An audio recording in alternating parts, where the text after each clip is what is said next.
Chapter 21. The Lord came to Sarah as he had said, and the Lord did for Sarah what he had promised. Sarah became pregnant and bore a son to Abraham in his old age, at the appointed time God had told him. Abraham named his son who was born to him, the one Sarah bore to him, Isaac. When his son Isaac was 8 days old, Abraham circumcised him, as God had commanded him. Abraham was 100 years old when his son Isaac was born to him. Sarah said, "God has made me laugh, and everyone who hears will laugh with me." She also said, "Who would have told Abraham that Sarah would nurse children? Yet I have borne a son for him in his old age." The child grew and was weaned, and Abraham held a great feast on the day Isaac was weaned. But Sarah saw the son mocking, the one Hagar the Egyptian had borne to Abraham. So she said to Abraham, "Drive out this slave with her son, for the son of this slave will not be a co-heir with my son Isaac." This was very distressing to Abraham because of his son. But God said to Abraham, "Do not be distressed about the boy and about your slave. Whatever Sarah says to you, listen to her, because your offspring will be traced through Isaac, and I will also make a nation of the slave's son, because he is your offspring." Early in the morning Abraham got up, took bread and a water skin, put them on Hagar's shoulders, and sent her and the boy away. She left and wandered in the wilderness of Beersheba. When the water in the skin was gone, she left the boy under one of the bushes and went and sat at a distance, about a bow shot away, for she said, "I can't bear to watch the boy die." While she sat at a distance, she wept loudly. God heard the boy crying, and the angel of God called to Hagar from heaven and said to her, "What's wrong, Hagar? Don't be afraid, for God has heard the boy crying from the place where he is. Get up, help the boy up, and grasp his hand, for I will make him a great nation." Then God opened her eyes, and she saw a well. So she went and filled the water skin and gave the boy a drink. God was with the boy, and he grew. He settled in the wilderness and became an archer. He settled in the wilderness of Paran, and his mother got a wife for him from the land of Egypt. At that time Abimelech, accompanied by Phicol, the commander of his army, said to Abraham, "God is with you in everything you do. Swear to me by God, here and now, that you will not break an agreement with me or with my children and descendants. As I have been loyal to you, so you will be loyal to me and to the country where you are a resident alien." And Abraham said, "I swear it." But Abraham complained to Abimelech because of the well that Abimelech's servants had seized. Abimelech replied, "I don't know who did this thing. You didn't report anything to me, so I hadn't heard about it until today." Abraham took flocks and herds and gave them to Abimelech, and the two of them made a covenant. Abraham separated 7 ewe lambs from the flock, and Abimelech said to Abraham, "Why have you separated these 7 ewe lambs?" He replied, "You are to accept the 7 ewe lambs from me, so that this act will serve as my witness that I dug this well." Therefore that place was called Beersheba, because it was there that the two of them swore an oath. After they had made a covenant at Beersheba, Abimelech and Phicol, the commander of his army, left and returned to the land of the Philistines. Abraham planted a tamarisk tree in Beersheba, and there he called on the name of the Lord, the everlasting God. And Abraham lived as an alien in the land of the Philistines for many days. All right. Thank you for joining me again. And so we are now in chapter 21 of the book of Genesis. I hope you enjoyed the reading. So we're just going to go straight to what we usually do. And this chapter is really talking about the birth of Isaac, the relationship that Isaac had with Ishmael, and what happens after. Basically, those are the two main points that are carried here. One of the points that I wrote for God's character is that God fulfills his promises. And so we look in the book in verse 1 to 2, it says, "The Lord graciously remembered and visited Sarah as he had said, and the Lord did for her as he had promised. So Sarah conceived and gave birth to a son for Abraham in his old age at the appointed time of which God has spoken." And I believe that this basically just encourages us that God does not speak and it not be accomplished. When he says it, and I think I've said it a number of times, believe that it would get done. It will happen. So the other thing that I saw in God's character here is that regardless of how difficult it may seem, he would still accomplish whatever it is that he has promised or said concerning you. And we see this in verse 6 and 7, where it says that Sarah said, "God has made me laugh. All who hear about our good news will laugh with me." And she said, "Who would have said to Abraham that Sarah would nurse children? For I have given birth to a son by him in his old age." Now, I want you to keep in mind that at this time when Isaac was born, Abraham was 100 years old. And Sarah was way long past the childbearing age. She was 91. Yeah, when she had Isaac, which we've been talking about it in the past few chapters. This thing to them seemed impossible. When we look at it today, we go, "Oh, that's impossible." But with God, all things are possible.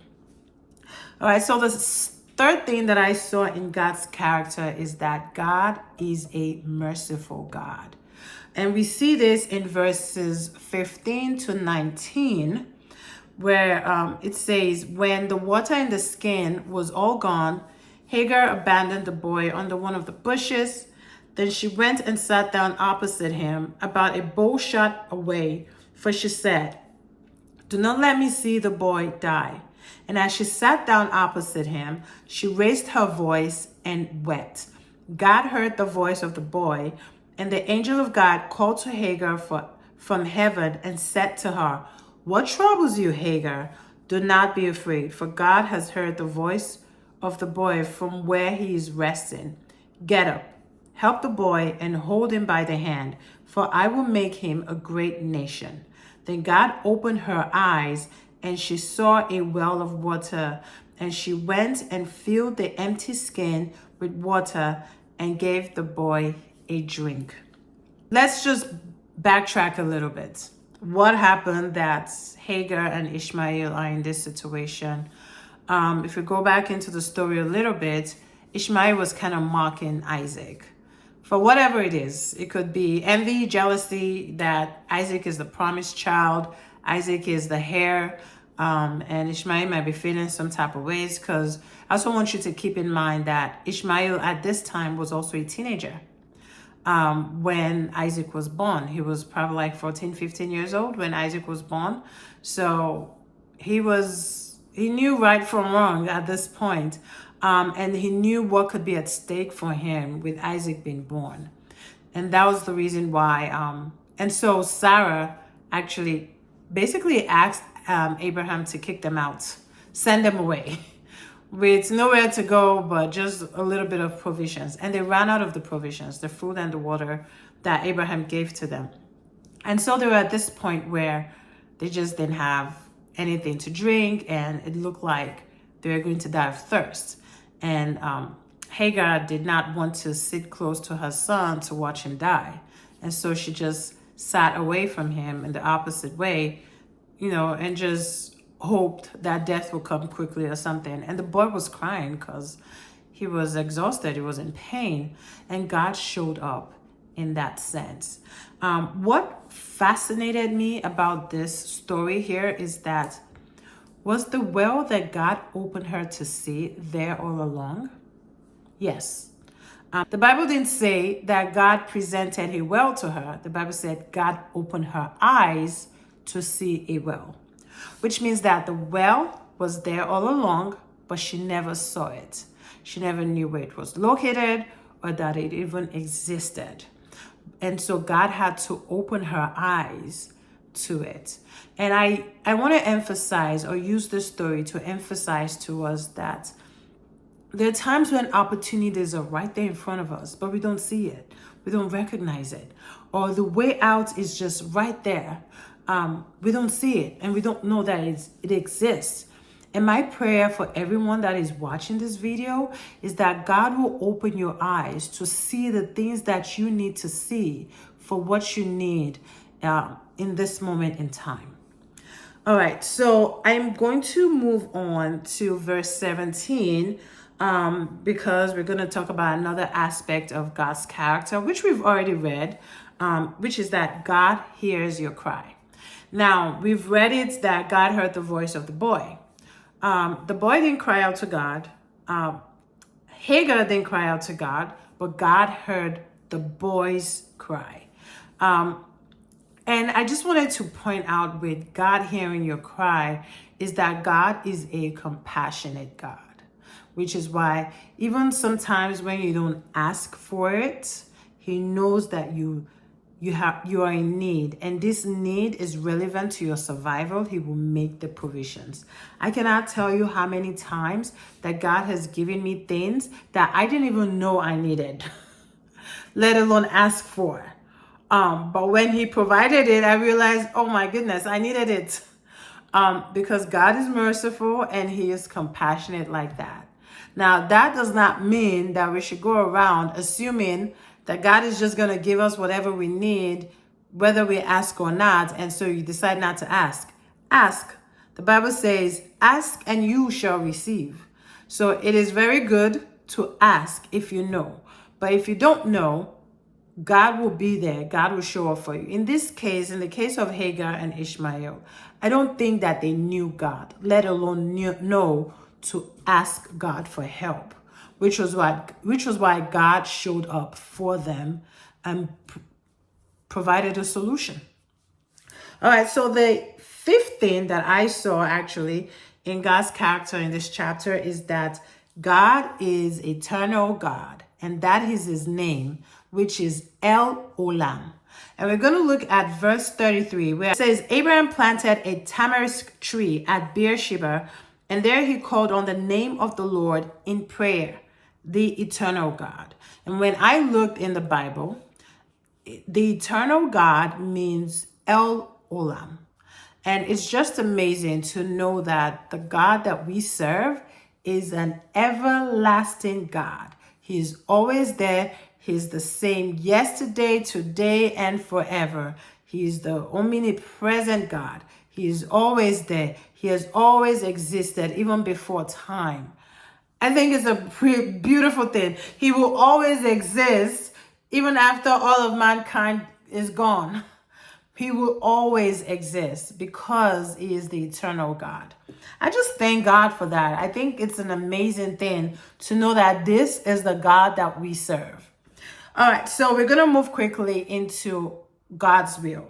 And there are a couple of things that I saw as God's will in this chapter. And the first one is that bring your bad decisions before God.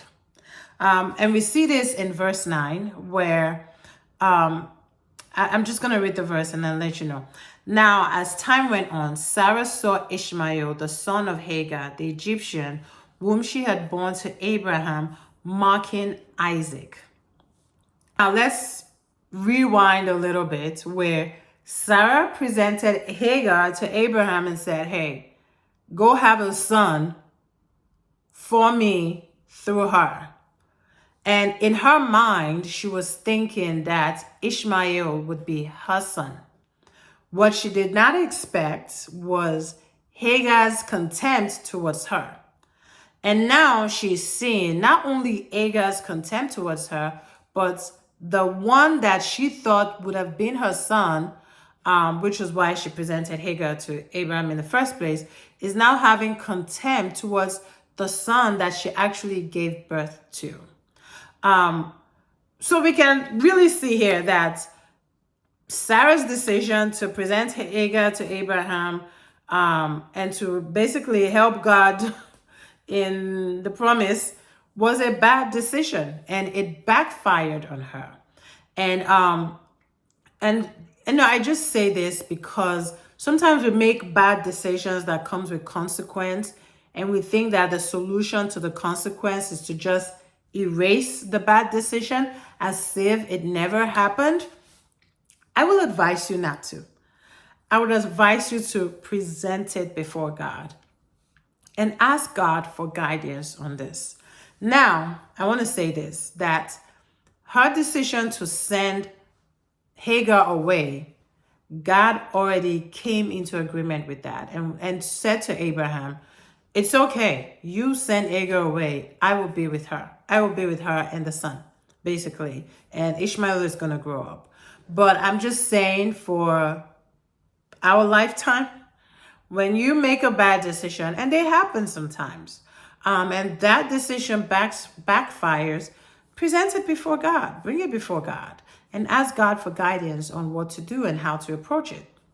All right, so the other thing that I saw in God's will is that call on God when you're in need. And I think I really spoke on it with verse 17 when God heard Ishmael's cry.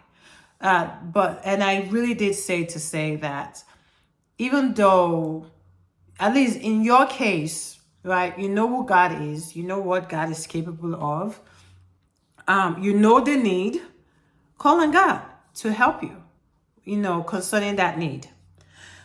All right, so the next segment is your identity. And I just have one point here for your identity. And that is, it will be evident in your life that God is with you. And we see this in verse 22.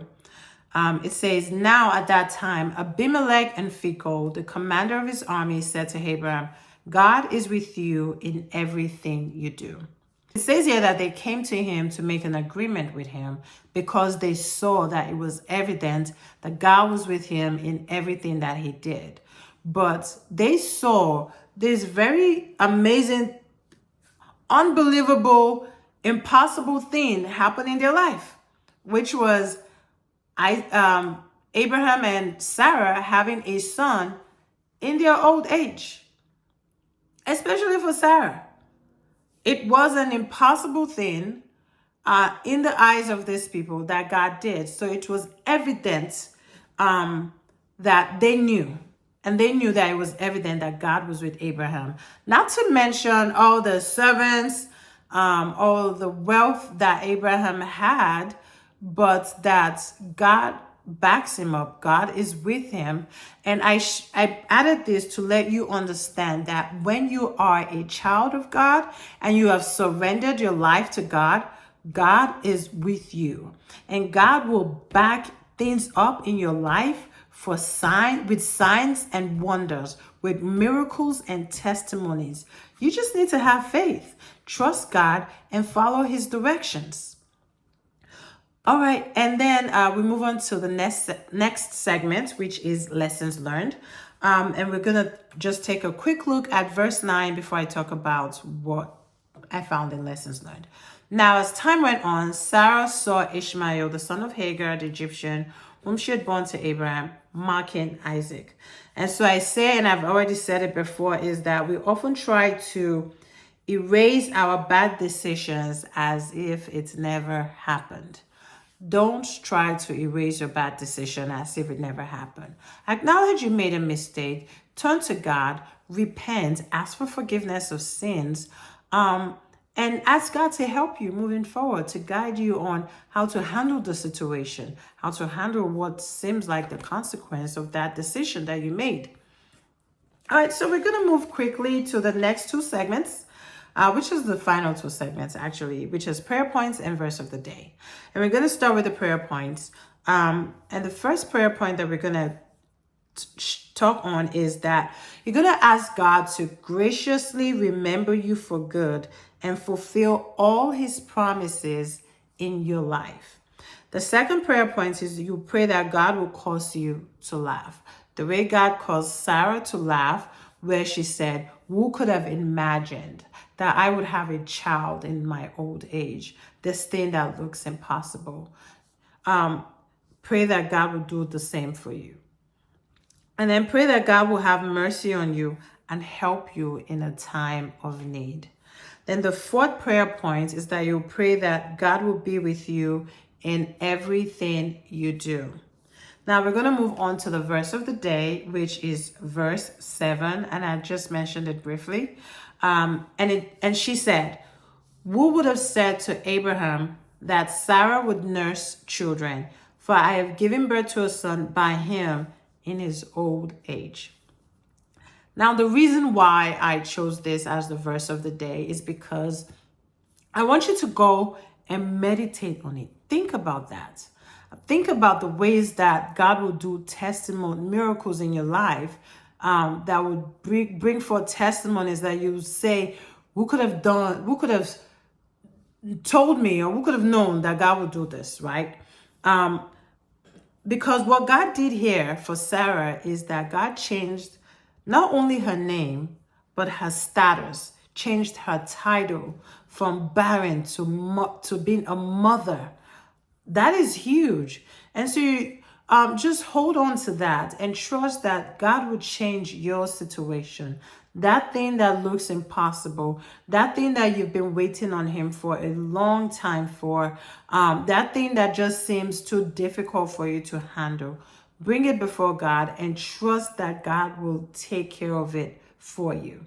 All right, that's all I have today. And I want to say a huge thank you for joining me again to read chapter 21 of the book of Genesis.